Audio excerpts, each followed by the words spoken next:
네, 자 시작하겠습니다. 네, 언어 이해를 가르치는 이현주입니다. 인사드리겠습니다. 안녕하세요.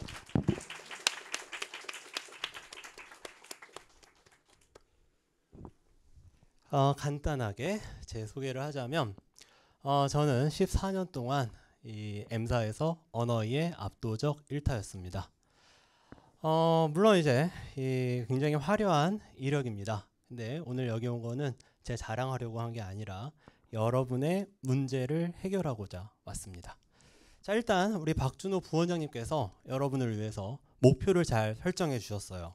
자, 서울대 로스쿨의 경우에 지금 굉장히 합격점이 올라갔습니다.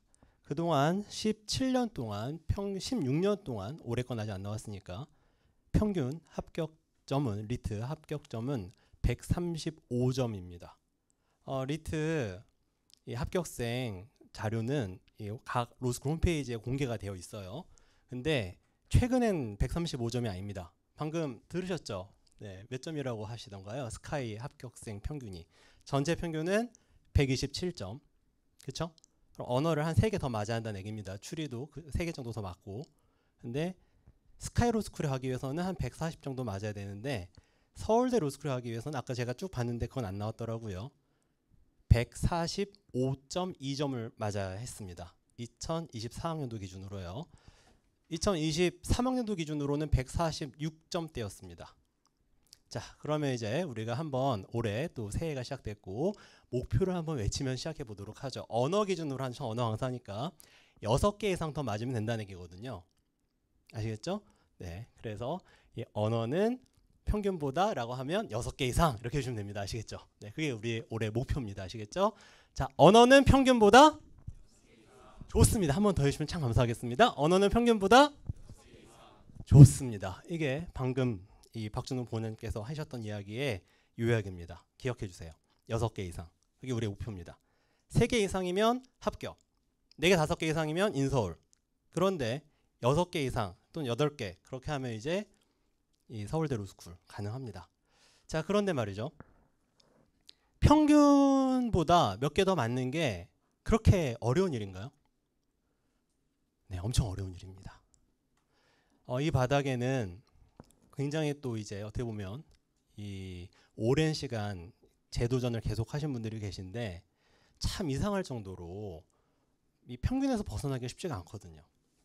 그래서 오늘 제가 하고 싶은 얘기는 일단 여러분들이랑 같이 좀 이따 Q&A도 진행하겠습니다만 일단 제가 생각할 때 고질적인 3가지 중요한 문제점을 지적해 봤어요. 그래서 첫 번째, 성적 등락. 이런 말씀 들어보셨을 겁니다. 하방과 상방이 있다. 그래서 하방을 높이고 상방을 높여야 된다. 근데 참 이제 등락이 심하거든요. 수능 국어도 그랬습니다. 수능 국어 같은 경우에 9평에서 1등급 받고 수능에서 1등급 받은 친구들이 34%밖에 안 됩니다. 수학이나 영어 같은 경우는 수학은 60%, 영어는 50%거든요. 근데 국어만 유독 30%입니다. 그래서 가장 어떻게 보면 사교육발이 안 받는 과목이라고 얘기를 하기도 합니다. 등락도 심하고요. 그래서 첫 번째 문제. 왜 이 과목은 또 추리보다 언어가 더 등락이 심합니다. 일반적으로. 그래서 왜 이 과목은 등락이 심한가? 라는 얘기를 하고 싶어요. 자, 두 번째입니다. 성적 정체입니다. 그래서 하방과 상방이 있으니까 오르락내리락 하는데도 불구하고 결국 평균 플러스 마이너스거든요. 그래서 참 자신의 어떤 정해진 레인지에서 벗어나기가 쉽지가 않습니다. 그래서 어떻게 하면 성적 정체를 해결할 수 있을까? 그리고 아마 모두의 문제점일 겁니다. 이거는 상위권 학생들도 예외가 없이 다들 겪는 문제예요. 인간의 한계를 넘어선 시험이기 때문에 리트는 네, 그래서 시간 부족 문제. 이거는 누구나 다 겪는 문제입니다. 그래서 이 3가지 문제점에 대해서 원인을 생각해보고 해결책을 말씀드리는 짧고 강력한 시간을 갖도록 하겠습니다. 자, 일단 첫 번째입니다. 리트는 사고력 시험입니다. 네, 삑 지시험 아니에요. 네. 그래서 일단 첫 번째 문제가 어느 정도 이제 설명이 됩니다. 왜 성적의 등락이 심한가? 컨디션 발은 왜 오는가? 지식 시험이라면 성적의 등락이 심하지 않아요. 사탐, 과탐 같은 경우에. 물론 사고력 시험이라도 수학 같은 경우에는 등락이 심하지 않습니다. 그런데 일단 지식 시험이라면 별로 등락이 심하지 않거든요. 컨디션 발도 적게 받거든요. 밤새워서 공부하고 들어가더라도 괜찮거든요. 네, 벼락치기 해야죠 보통. 근데 국어는 또는 언어는 벼락치기가 망합니다. 하방이 무너져 버려요. 30개 중에서 15개가 2024 평균이었었는데 말도 안 되는 성적 6개, 7개, 8개 내가 이럴 리 없어. 뜰 수 있습니다. 그래서 일단 첫 번째 이 시험은 사고력 시험이기 때문에 컨디션에 영향을 받는구나 라고 하는 걸 말씀드릴 수 있겠고요. 자, 두 번째입니다. 자, 그럼 이 시험을 대비하는 과정에서 시간 부족을 해결하기 위해서 어떻게 해야 될까? 다 아시죠? 시간과 그러니까 속도와 정확성은 경쟁 관계입니다. 속도와 정확성은 경쟁 관계. 우리가 정확하게 알고 시작을 해야 돼요. 네, 한번 경쟁 관계 한번 해주시면 좋겠습니다. 제가 앞에 속도와 정확성은 하면 경쟁 관계. 여러분이 이러지 않은 머릿속에 새겨지지가 않아요. 여러분들이 여기 앉아가지고 열심히 이렇게 들으셨는데 나중에 여기 나간 순간 다 잊어버리면 무슨 소용입니까? 그렇죠? 저는 적어도 여러분들이 이 7개월 동안에는 요 굉장히 중요한 핵심적인 방향성이기 때문에 이거를 꼭 알고 왔으면 좋겠습니다. 속도와 정확성은 하면 경쟁 관계 해주시면 되겠습니다. 그럼 제가 참 감사할 것 같아요. 자, 속도와 정확성은 네, 이게 경쟁 관계이기 때문에 속도를 높이면 정확성이 떨어지고 정확성을 높이면 속도가 떨어지게 돼 있어요. 그래서 리트를 출제하는 기관의 이름도 평가원입니다. 정확히 말하면 법전협이라고 흔히 얘기를 하잖아요. 그렇죠? 근데 법학전문협의회 산하 법학적성평가연구원이 있어요. 그래서 법학적성평가 원장님이 계시고 줄여서 평가원, 평가원장님 이럽니다. 근데 이제 우리가 이제 리트를 위한 평가원 또는 리트 평가원이라 하거든요. 참고로 여담인데 수능은 누가 내죠? 그렇죠. 평가원, 한국교육과정 평가원이 내죠. 리트도 2012학년도까지는 정확히는 2011년 학년도 2012학년도까지는 네, 한국교육평가원이 내서 출제를 했었고 그 노하우를 그대로 리트 평가원에 이전을 한 겁니다. 그래서 수능 국어의 핵심 코드와 리트 언어의 핵심 코드는 매우 닮아 있습니다. 네, 이 말씀은 제가 한번 드리고 싶었고요. 자, 그래서 이제 리트 평가원에서 한 말입니다. 이거는 꼼꼼하게 읽고 이해하려니까 시간이 부족해요. 했더니 누가 그러랬냐? 라고 하는 거죠. 누칼협. 네. 우리가 원하는 건 그게 아니야. 우리가 언제 그러라고 그랬어. 모든 제시문을 꼼꼼히 다 읽고 완벽하게 이해하는 건 우리도 못해. 교수님들이 풀어도 8개 나온다는 얘기가 있어요. 네. 그래서 이제 우리도 못해. 우리가 원하는 건 그게 아니라 쟁점을 딱 잡아서 그 안에 논리 구조를 꺼내서 이게 답이야 라는 확신을 갖고 넘어가는 거야. 여기서 포인트는 뭔지 아세요? 넘어가는 거야 합니다. 선지 5개 다 보면 망해요. 하방이 무너집니다. 적어도 하방을 높이려면 선지 플레이를 잘해줘야 되거든요. 그래서 넘어가 줄 때 넘어가 줘야 됩니다. 이걸 이제 수능에서는 손가락 걸기라고 해요. 이게 답이야 하면 나머지 안 본다. 근데 이제 리트판에서는 이것을 선지 플레이라고 합니다. 선지 플레이를 잘해줘야 돼요. 하방을 높이려면. 자, 그럼 이제 이걸 한번 요약을 한번 해보겠습니다. 자, 평가원이 바라는 건 뭐냐? 쟁점 잡고 구조 파악입니다. 한번 외쳐보겠습니다. 요걸 해야 상방이 올라가요. 상방을 올리려면 선지 플레이만으로 안 되고 쟁점 잡고 구조 파악을 해줘야 됩니다. 요건 오피셜하게 방금 나온 얘기잖아요. 그렇죠? 여러분들이 로스쿨 타임즈라든가 법률 저널 같은 데 들어가 보시면 인터뷰가 다 있어요. 네, 제가 지금 뻥치는 거 아닙니다. 자, 그러면 쟁점 잡고 제가 하면 구조 파악해 주시면 되겠습니다. 쟁점 잡고 네, 좋습니다. 네, 이렇게 또 외쳐야지 우리 머릿속에 피가 돌아가면서 네, 지금 산소도 좀 부족하고 좀 졸리셨죠? 머릿속에 들어갑니다. 그래서 우리가 시험 볼 때 마인드 세팅이 이래야 돼요. 이거 다 읽고 이해해야지. 꼼꼼하게 봐야지. 망합니다. 쟁점을 딱 잡아야지. 그리고 구조를 파악해야지. 이거는 추리든 언어든 다를 바가 없어요. 다를 바가 없는데 추리보다 언어가 쟁점 잡는 게 훨씬 어렵습니다. 왜일까요? 일단 지문이 길죠? 그리고 한 지문에 3문제가 있죠. 그게 추리와 언어의 차이입니다. 그러다 보니까 언어는 보다 복합적이죠. 아주 복잡합니다. 추리 같은 경우는 조금 더 짧고 단순하다면 구조가 언어의 경우에는 아주 복합적입니다. 그게 언어가 어려운 이유인 것 같아요. 제 제자들 보면 언어를 전 국어라고 가르쳤는데 추리 먼저 오르는 친구들이 꽤 많아요. 언어를 공부하다가 추리가 오르는 그 이유는 언어와 추리의 차이점 때문인 것 같습니다.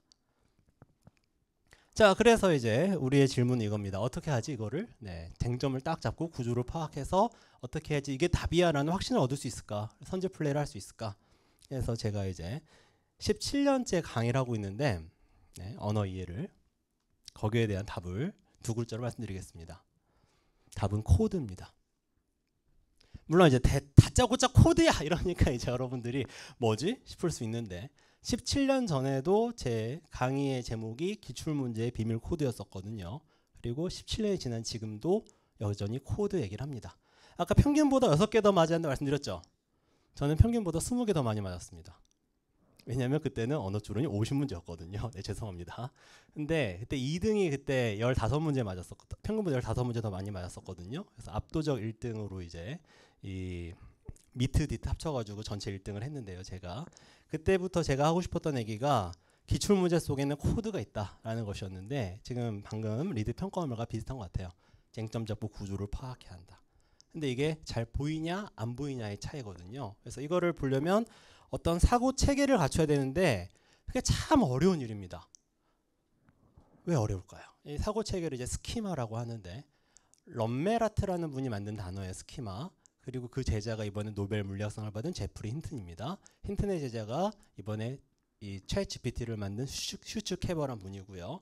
근데 인공지능 같은 경우에는 그냥 복제하는 게 쉬워요. 가중치 수천만 개라 하더라도 그냥 그대로 복제하면 끝나거든요. 근데 인지과학에서 말할 때는 이 스키마와 스키마의 전달은 상당히 어렵습니다. 언어로 전달해야 되거든요. 그래서 제가 생각할 때 그 스키마의 일부, 이 코드를 제가 여러분한테 전달해 드릴 수 있을 것 같아요. 그러면 여러 머릿속에 그것들이 이제 모여가지고 스키마가 형성되는 거죠. 그래서 이게 이제 퀀타 매거진에서 발표한 올해 최고의 업적입니다. 컴퓨터 사이언스에서. 그동안 우리가 늘 궁금했던 게 우리 리트에도 많이 나왔던 문제인데 인공지능은 의미를 이해하는가? 수능 국어에도 나왔던 거예요. 존 썰의 중국어 논증이라고 해서. 아니면 이해하는 척만 하는가? 요즘 답은 이해한답니다. 실제로 이해한다. 리트를 물어보면 30문제 중에서 2024, 2025, 2025 기준으로 30개 중에 29개를 맞춰요. 얘가. 그거 이해 못하면 못 맞히거든요. 시험 공부 좀 해보신 분들은 다 동의하실 겁니다. 이게 그냥 찍어서 맞출 수 있는 시험이 아니거든요. 불과 2019년만 하더라도 그때는 우리나라 한국어를 인공지능이 거의 못 다뤘기 때문에 수능 영어를 테스트를 해봤었는데 그때 이제 논문이 나왔었는데 100점 만점에 12점 9등급 받았었습니다. 근데 요 몇 년 사이에 미친 듯이 발전을 했고 그 이유가 뭘까? 말 그대로 선형적 발전이 아니라 기하급수적 발전을 했거든요. 그 이유가 뭘까? 그거를 이번에 프린스턴 대학교의 교수님께서 아로라는 교수님께서 구글과 함께 연구해서 밝혀냈고 그 그림입니다. 그래서 이 위에 있는 게 텍스트예요. 하나의 텍스트가 요구하는 여러 가지 코드들이 있습니다. 근데 중소형 모델에서는 미들 모델에서는 스킬이 부족했던 거죠. 스킬이. 그래서 정답을 못 맞췄던 거죠. 근데 대형 언어 모델, 라지 모델이라고 하죠. 라지 랭귀지 모델. 라지 랭귀지 모델의 경우는 스킬들, 이걸 코드라 부르는 겁니다. 각 텍스트가 요구하는 코드들을 부족함 없이 가지고 있기 때문에 텍스트마다 요구하는 코드의 컨비네이션은 달라요. 하지만 다 해내는 거죠.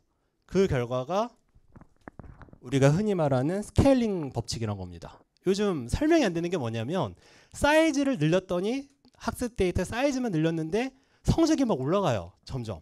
네. 이게 그겁니다. 이 가로 세로 축의 로그 스케일이거든요. 직선처럼 보이지만 사실 기하급수적인 겁니다. 에러율이 확 떨어져요.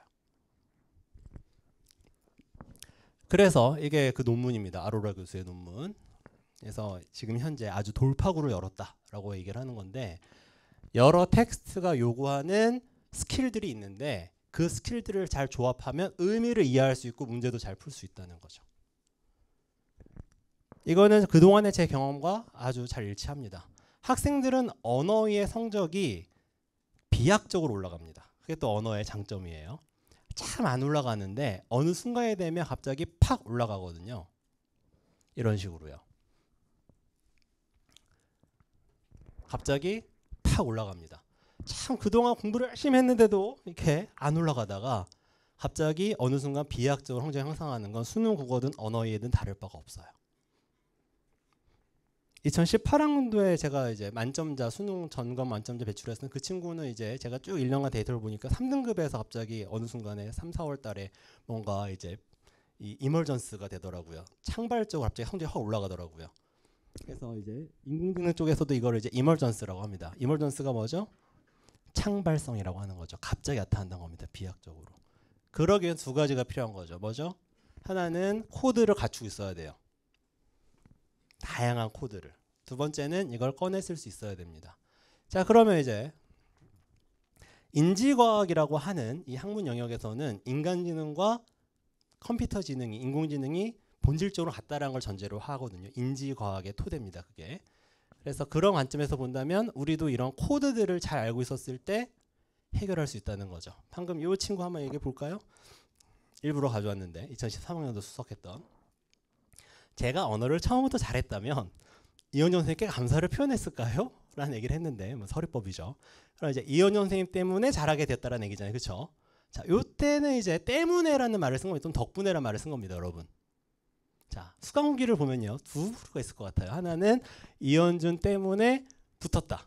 아, 이현준 때문에 떨어졌다는 수강후기 안 올라옵니다. 네, 그거는 이제 이 뒷담화니까. 또는 이현준 선생님이 도움이 됐어요. 자, 여러분 어느 쪽이 더 강력한 주장입니까? 이현준 때문에 붙었다와 이현준이 도움이 되었다. 둘 중에 어느 쪽이 더 강력하죠? 때문에죠. 그렇죠? 근데 그걸 우리가 암묵적으로는 알지만 명시적으로는 알아본 적이 없을 겁니다. 제가 잠깐 정리를 해드리면 이게 인과관계와 포함관계 두 개의 조합이거든요. 여러분이 비밀번호를 누르고 도어락을 누르고 들어갈 때 하나만 누르면 띡 열리지 않잖아요. 그렇죠? 여러 개 조합해서 눌러야 되잖아요. 그런 것처럼 때문에는 필요 조건으로서의 원인입니다. 그러니까 필요 조건으로서의 원인일 때 A 때문에 B라고 하는 거예요. 이현정 선생님 때문에 붙었다. 그럼 무슨 말이에요? 이현정 선생님이 아니었다면 안 붙었을 거다라는 얘기입니다. 그러면 강화 약화 문제로 바꿔볼까요? 추린 논쟁에서 말하는 XX, 이현정 선생님이 없을 때 붙지 못했다. 그럼 뭐가 될까요? 강화 사례가 되는 겁니다. 왜? 필요 조건으로서의 원인이니까. 그게 인과와 포함의 콜라보입니다. 근데 이제 이현준 때문에 이현준이 도움이 됐어요 라고 하는 건 필요 조건까지는 아니거든요. 그냥 여러 원인 중에 하나라는 거지 없으면 안 된다는 뜻은 아니거든요. 그 차이 아시겠습니까? 그래서 어떤 내용이 함축되어 있냐가 중요합니다. A 하면 B 한다 같은 경우에는 어떻습니까? 충분 조건의 원인이에요. 충분 조건으로서의 원인. 그래서 그때 이제 조건문으로 취급해 줘야 됩니다. 올해 한 이슈가 됐던 건데 추린 논쟁에서 그런 경우에는 XX는 그냥 중립으로 보면 돼요. 네, XX는 이 코드 조건에 따라 조건문으로, 조건문이 더 강할 때는 맥락이 두 가지거든요. 제가 지금 월권 행위를 하고 있는데 언어 강사가 사실은 추린 논쟁의 코드도 다 알고 있어야 돼요. 그런데 언어 이해의 경우에는 아까 말씀드렸던 건 훨씬 복합적이거든요. 그래서 그 복합적인 코드들이 좀 더 자연 언어적으로 나옵니다. 일상 언어적으로 나오는 게 언어 이해고, 좀 더 정제된 형태로 딱딱 대응되는 게 추린 논증입니다. 아까 이 그림으로 돌아와서 본다면 하나의 텍스트가 요구하는 코드가 많지 않은 게 추린 논증이라면 하나의 텍스트가 요구하는 게 많은 게 언어 이해입니다. 그래서 우리가 이걸 전문 용어로는 잘 정의된 시험과 잘 정의되지 않은 시험이라고 합니다. 언어 이해는 잘 정의되지 않은 시험이에요. 추린 논증이나 수학 같은 경우는 잘 정의된 시험이에요. 무슨 말이냐면 각 문제가 요구하는 바가 명확하다는 거죠. 또는 제한적이라는 거죠. 근데 언어 이해는 하나를 풀려고 해도 3, 4개의 기술을 콤비네이션으로 가야 될 때가 있습니다. 잘 정의되지 않은 시험이라고 합니다. 자, 그러면 한번 또 우리가 정리를 한번 해볼게요. 이게 2024 가장 어려웠던 리트 시험의 코드들인데 제가 한번 예시를 가져와 봤어요. 하나만 한번 해보죠. 우리 억제의 억제는 제가 하면 촉진해 주시면 됩니다. 이런 게 코드예요. 이런 코드들이 모이면 이제 머릿속에 스키마 형성이 됩니다. 자, 같이 한번 해보겠습니다. 억제는 이런 거를 머릿속에서 담아 놓고 있어야 돼요. 그래서 억제의 억제다. 그러면 촉진이겠구나. 이런 식으로 머릿속에서 압축을 해줘야 여러분들이 시험장에서 빠르고 정확하게 선지 플레이를 할 수 있는 거죠. 하나만 더 해볼까요? 차이만 차이를 설명. 이게 17%짜리 문제의 코드, 핵심 코드였거든요. 여러분이 세테리스 파리부스라고 혹시 경제 들어보셨나요? 어떤 실험을 할 때 같은 거로는 차이를 설명하지 못해요. 다른 점으로만, 통제 변인이 아니라 다른 점, 독립 변인으로만 결과의 차이를 설명할 수 있거든요. 그래서 차이만이 차이를 설명하면 외쳐보겠습니다. 제가 앞에 차이만 할게요. 여러분이 차이를 설명해 주시면 되겠습니다. 차이만 이런 것들이 평생 가져가야 되는 코드라고 저는 감히 말씀드리고 싶어요. 자, 그런데 이제 안타깝게도 이런 코드를 우리가 학교에서 배운 적이 없죠. 제가 수능구 강사기도 하고 리트 강의도 오래 해왔기 때문에 압니다. 그래서 알지 못하면 여러분들이 운빨이 되는 거죠. 내가 이것에 부분집합을 갖고 있어요. 근데 물어본 문제가 마침 이 질문을 물어본 게 이거였는데 갖고 있어요. 보통 지식과 같이 갑니다. 내가 문과예요. 그래서 과학기술 약하지만 뭐 법이나 경제는 잘 알아요. 지식은 코드랑 같이 가거든요. 그래서 법이나 경제에서 요구하는 코드들을 잘 알고 있는 거죠. 예를 들어 법 같은 경우는 우리가 흔히 예외라는 게 있는데 예외는 원칙의 부정이거든요. 그러면 이제 예외를 부정하면 원칙이 되거든요. 이걸 이제 집합적으로 말하면 차집합의 원리라고 합니다. 자, 그런데 이제 그런 갖고 있었다 해봐요. 그러면 아싸 하고 마치는 거죠. 갖고 있었다면. 근데 과학기술이 나왔는데 과학기술 억진 촉진 이런 코드가 필요해요.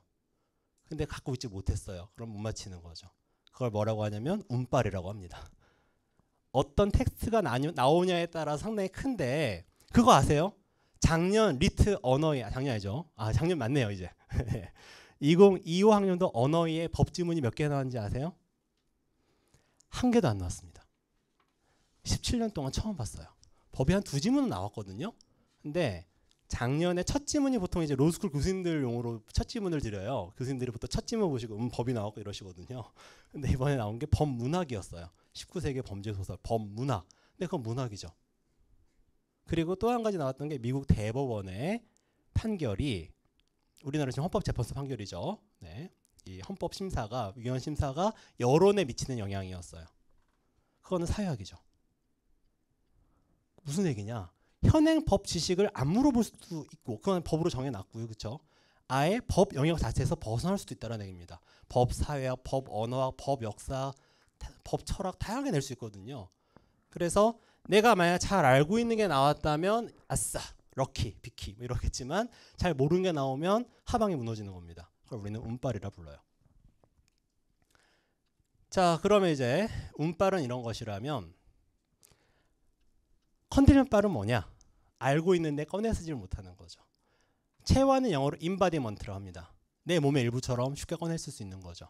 근데 컨디션이 안 좋거나 너무 압박감 속에서 시간 압박감 속에서 제대로 작동 못하면 알고 있어도 못 꺼내 쓰거든요. 그래서 제가 아까 여러분이랑 억진 촉진이라고 외친 겁니다. 몸에 새겨야 되거든요. 꺼내 쓸 수 있도록 수천 번. 여러분 2차 방정식 문제를 풀 때 수천 번 문제를 풀어요. 근데 수학은 훨씬 더 좋죠. 왜? 동형 문제가 수천 개거든요. 이 논리 코드가 이거야. 이거를 똑같이 넣어줄게. 아까 박준호 부원장님께서 하나 실수하신 거 말씀드리면 익스텐션은 기출 문제가 아닙니다. 익스텐션은 모의고사예요. 근데 기출의 핵심적인 논리를 그대로 다시 집어넣은 동형 문제들로 이루어진 문제집이라고 보시면 되겠습니다. 기출 문제는 리트고요. 네, R 발음인데 L 발음과 R 발음이 너무 힘들어가지고 저희가 그냥 리트라고 쓰기로 했어요. 네. 그 리트가 기출이고 익스텐션은 동형 문제들입니다. 같은 코드를 집어넣어야 한다는 거죠. 여러분들이 수학은 알아요. 그렇죠? 동형 문제를 많이 풀면 올라간다는 거를. 근데 그동안 리트에는 그런 동형 문제집이 없었거든요. 그래서 여러분들에게 어떤 부족한 코드를 채우기 위해서 익스텐션이라는 컨텐츠를 연구 개발한 겁니다. 그래서 이제 우리는 비교 불가 쇼커 방법론이라는 이 캐치프레이즈를 갖고 있는데 저는 이거를 감히 코드의 조합이라고 말씀드리고 싶어요. 하나의 코드만으로 안 됩니다. 언어에는 여러 코드가 한 50개쯤 되는데요. 이걸 체계적으로 빠짐없이 배워서 조합할 수 있어야 됩니다. 그래서 방법론은 코드의 조합. 이걸로 이제 거의 끝나가요. 방법론은 이게 제가 말씀드리고 싶었던 솔루션 해결책입니다. 자, 그럼 이제 뭐 이런 질문들도 있었어요. 네, Q&A 시간을 갖고 싶은데 지금 시간이 벌써 25분 지나가지고 제가 이거 하나 준비해 온 게 있거든요. 아, 제가 긴 논문이나 어떤 어려운 책을 한 5, 6개월 읽으면 좋을까요? 라는 질문이 있었고 거기에서 리트 평가의 답은 누가 그러라고 했냐요. 또 2000자 정도의 지문을 7분 동안 읽으면서 문제풀이에 특화된 공부를 해야지 뭐 그런 걸 하고 있냐. 그래서 일단 하나의 텍스트에 담겨있는 코드만으로는 이 시험을 다 커버할 수가 없습니다. 그렇기 때문에 다양한 책을 읽어야 되는데 또 책은 길잖아요. 그쵸? 우리가 일주일에 한 권 읽기도 힘들어요. 그래서 2000자 정도를 또 시간 세워라 내워라가 아니라 7분 정도에 풀면서 그러면서 문제풀이에 필요한 정보들을 꺼집어내서 어떤 틀 속에 집어넣어야 한다는 거죠. 그 훈련을 하라는 게 이 출제 기관의 오피셜한 답변이었어요. 자, 그 다음에 이제 그래서 이렇게 정리할 수 있죠. 시험에 특화된 지문 빠른 시간 내에 읽고 필요한 정보를 끄집어내야 된다. 근데 뭐가 필요한지 알려면 코드를 알아야 한다는 얘기고요. 시험에 특화된 지문은 결국은 뭘까요? 기출 아니면 모의고사겠죠. 네, 그래서 모의고사를 보는 자체가 독서가 됩니다, 여러분. 자, 그래서 저희 시즌 1은 부크 CC 코어 코드 기본이 있고 그리고 아까 잠깐 부원장님께서 말씀하셨던 미니 모의고사 12문항 브릿지가 있습니다. 그리고 이제 하루 리트라고 해서 제가 만든 책이 있는데 이거는 이제 여러분들이 매일 3지문씩 단계별로 풀어나가는 그런 것이에요. 그래서 시즌2도 역시 1, 2, 3, 4월 기출을 보면서 우리가 원하는 건 내용 분석이 아니라 그동안 너무 긴 시간 동안 이 리트는 내용 분석 강의를 해왔거든요. 근데 올해 좀 바꾸고 싶어요. 교재도 다 있었는데 내용 분석이 아니라 방법론 코드 중심으로 가야 됩니다. 그래서 이제 시즌 1, 시즌 2가 있고 시즌 3 제가 지금 처음 발표하는 건데요. 시대인재 리트 서바이벌은 정문화 신작이고 13회로 되어 있습니다. 근데 여기에 제 이원준 모의고사 7회를 더 하겠습니다. 그래서 20회차로 구성을 할게요. 올해 대부분 이건 다 신작이고 저도 가능하면 대부분 신작으로 채우려고 합니다. 올해 좀 힘들 것 같은데 그래도 열심히 해보려고요. 그래서 전 문항 신작으로 가겠습니다. 네. 네, 브릿지는 아까 말씀드렸던 것처럼 12문항으로 된 미니 모의고사고 익스텐션은 기출이 아니라 기출의 로직은 보존하면서 낯선 창작 문항 속에 집어넣은 동형 문제들이에요. 그리고 서바이벌 모의고사. 제가 예전에 있던 회사는 서로 경쟁했습니다. 전국 모의고사, 회사 모의고사와 강사 모의고사 서로 경쟁했다면 저희는 경쟁하지 않고 우리의 공동의 목표, 아까 평균보다 6개 더였죠. 그렇죠? 6개 이상 더를 위해서 함께 협력하고 있고 이번에 12월에 봤던 서바이벌 제로 모의고사도 제가 한 지문은 참여했었고 또 검수에도 참여했었거든요. 그래서 서바이벌도 제가 참여를 하면서 최대한 양질의 컨텐츠를 공급하려고 노력할 겁니다. 그리고 이제 리트, 기출 아카이브, 그리고 온톨로지. 네. 그래서 온톨로지는 스키마 형태로 압축된 배경식입니다. 온톨로지 2019학년 리트에 나왔던 건데 지식을 표현하는 방법론 또는 그 산물을 말하거든요. 네. 그래서 이런 것들을 준비했습니다. 자, 그럼 다시 정리할게요. 언어의 문제점은 무엇이었는가? 첫 번째, 성적 등락. 두 번째, 성적 정체. 세 번째, 시간 부족이었습니다. 자, 그렇다면 해결책은 무엇인가? 코드를 알지 못할 경우에 하방이 무너집니다. 알아도 쓰지 못할 때 컨디션 발에 영향을 많이 받습니다. 그래서 이것들을 극복하기 위해서는 코드를 조합해 줘야 됩니다. 성적 정체도 마찬가지입니다. 양치기를 열심히 했는데도 불구하고 코드를 알지 못하면 동형 문제가 나와도 동형 문제인지를 몰라요. 그래서 여러분들은 코드를 찾아내는 훈련을 많이 해봐야 됩니다. 시간 부족도 마찬가지입니다. 여러분들이 꼼꼼히 읽고 다 이해하는 게 중요한 게 아닙니다. 핵심 쟁점을 찾아서 선제 플레이를 해줘야 됩니다. 구조를 파악하는 어떤 틀이 있어요. 역시 코드입니다. 그래서 해결책은 코드의 조합입니다. 이 시험은 위대한 텍스트를 해상도 높게 읽는 시험입니다. 해상도가 없다는 건 무슨 의미죠? 뭉개져 있던 점들이 분리되는 것을 우리가 해상도 높다라고 하잖아요. 그렇죠? 여러분들이 지금 현재 법전협의 리트 평가에서 나온 문제 유형은 쓸모가 없어요. 왜?